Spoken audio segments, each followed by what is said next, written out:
Hello everyone, it's Dr. Wolfe here in this video. Sorry I couldn't be in class today, but I wanted to give you some feedback on the formative.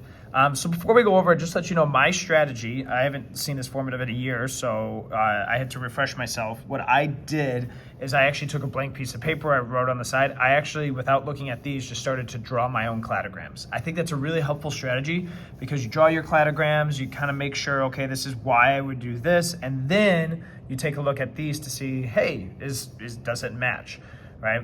So how I annotated this is here the common trait is that like pulley-shaped A-bone. For this clad right here, we have like cloven hooves, blunt stout, four-chambered stomach.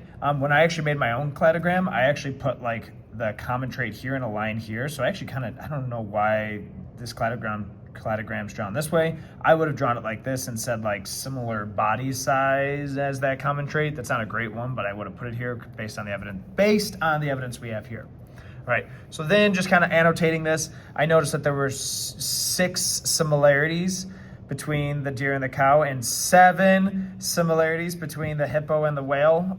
Here there was a lot of like information that was essentially just lost, but I do notice that for 13, for the peccary and the pig, they're the only organisms that have that like positive sequence for whatever that 13th sequence is.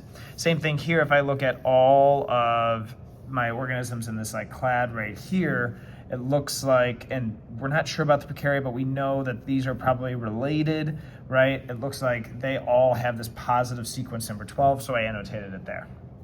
All right, so let's talk about, well, which one is the DNA one, which one is the cladogram based on morphological features. And we've kind of already answered the question just by annotating it here, right? But tree 1 is going to be our tree that's based on our morphological features, right?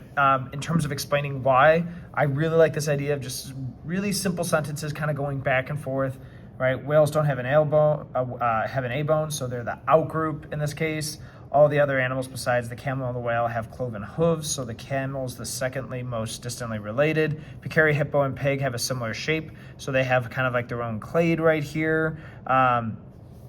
Pigs, peccaries have a blunt stout, so they're even closer in terms of branches, and then cows and deer have that four-chambered stomach, so they are more closely related as well.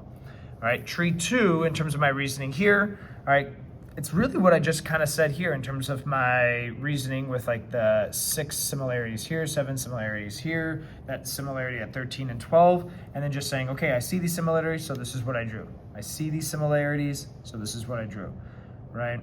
So you can take a quick look at this.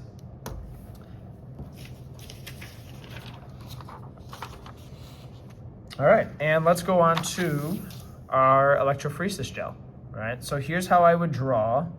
Well, first, let's talk about our ladder. We have our sequences right here, and we know we go from largest to smallest, right, in terms of how the fragments move, the pile of the fragments move.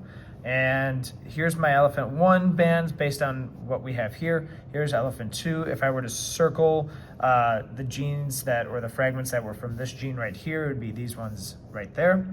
All right, and then in terms of answering my question, which elephant most likely died from the disease, it's going to be elephant 2, because the bands, the RFLPs of the herpes immunity gene, here like the specific base pairs they're at, they match with elephant 1. They don't match with elephant 2. In other words, elephant 2 does not have that immunity gene. They'd most likely not be able to defend themselves against the disease. So for the other questions, these are a little bit more of just like recall info for gel electrophoresis. So just make sure you know what are the steps of electrophoresis, why does it work, and that's the formative feedback. Thanks, y'all. Have a great Thanksgiving break.